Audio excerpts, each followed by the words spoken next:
Licenciado Oscar Meléndez, es un gusto que usted nos esté acompañando el día de hoy en el taller Estructuras complejas en la traducción del portugués al español.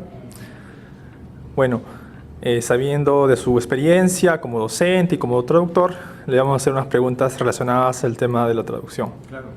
Bien, comencemos. ¿Cómo nació su interés por estudiar y dedicarse a la enseñanza del portugués?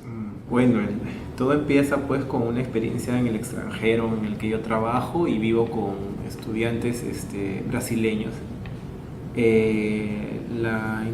Teníamos mucha dificultad en la comunicación en inglés porque hablaban inglés muy mal. Entonces ahí fue donde ellos me hablaron en portugués y yo aprendí portugués así, se dice portugués de la calle, a la mala, ¿no? Y luego de esas experiencias que fueron 2 años consecutivos que me fui de viaje, entré justo a un centro, al Centro Cultural de la Embajada, a estudiar portugués, ¿no? Y mi aprendizaje del portugués no terminó ahí, sino que continuó con viajes también a Brasil, por mi parte también yo haciendo mis propios estudios del idioma, mis propios estudios sobre la cultura, ¿no? Que es lo que me lleva a interesarme mucho por la docencia de portugués, ¿no?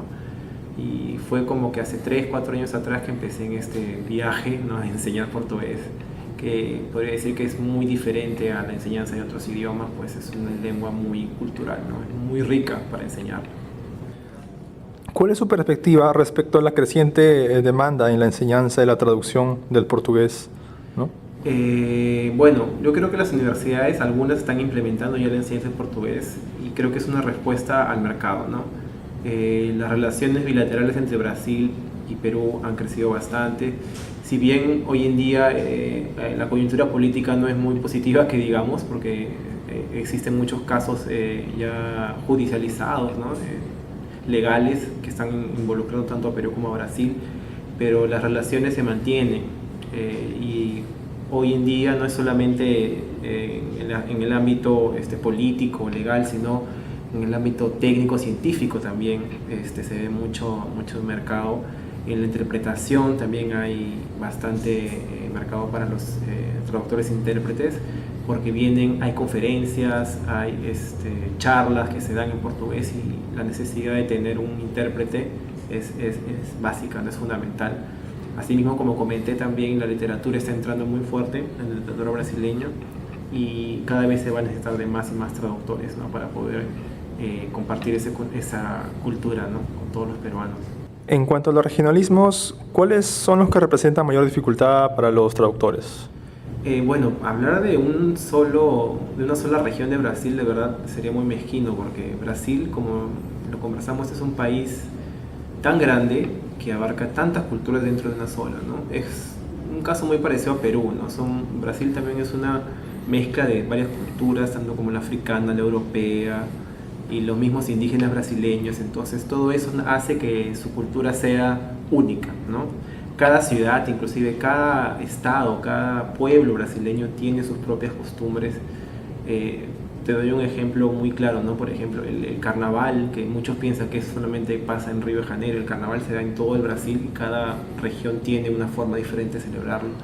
Una palabra puede tener millones de acepciones dependiendo de dónde venga la persona, de dónde nació, dónde creció, dónde trabajó de repente. Las expresiones populares, las estructuras sí se mantienen igual, pero yo creo que la identidad, ¿no?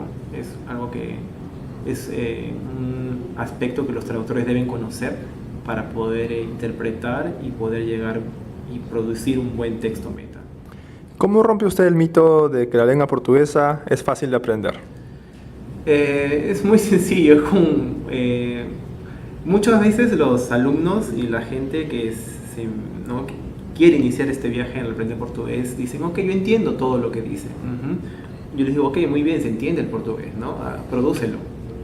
Y ahí es donde ya viene la cuestión. O sea, pueden entenderlo, se puede entender, es entendible el idioma, pero cuando tú como profesor le dices, ok, a ver, respóndeme, a ver, prodúceme algo en portugués, ahí es donde viene el problema. Ok, la producción textual, la producción oral es lo más complicado en cualquier idioma, creo, y en el portugués, tanto que dicen que es tan fácil, pero no es tan fácil producirlo, ¿no? Entonces ahí debería haber una nueva, de repente, opinión y decir, ok, es fácil de entender, no de aprenderlo o de repente hasta de producirlo.